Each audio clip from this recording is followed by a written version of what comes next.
السلام علیکم ورحمۃ اللہ وبرکاتہ۔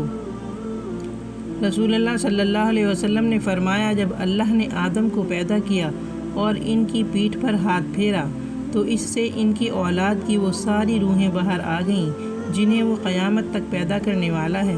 پھر ان میں سے ہر انسان کی آنکھوں کے بیچ میں نور کی ایک ایک چمک رکھ دی۔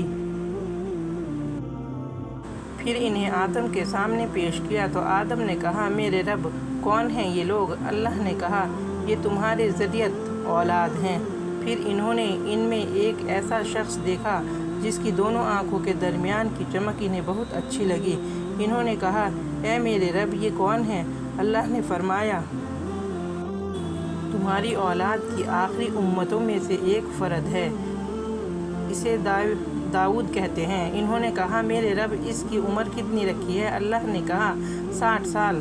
انہوں نے کہا، میرے رب، میری عمر میں سے 40 سال لے کر اس کی عمر میں اضافہ فرما دے۔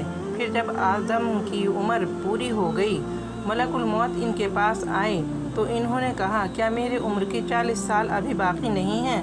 تو انہوں نے کہا، کیا تو نے اپنے بیٹے داؤد کو دے نہیں دیے تھے؟ آپ نے فرمایا، تو آدم نے انکار کیا، چنانچہ ان کی اولاد بھی انکاری بن گئی۔ آدم بھول گئے تھے تو ان کی اولاد بھی بھول گئی۔ آدم نے غلطی کی تو ان کی اولاد بھی خطا کار بن گئی۔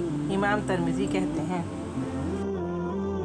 اے اللہ تعالیٰ، تو ہمیں حضور محمد صلی اللہ علیہ وسلم کے بتائے ہوئے راستے پہ چلنے کی توفیق عطا فرما اور ہمیں نیک ہدایتیں دے۔ آمین یا رب العالمین۔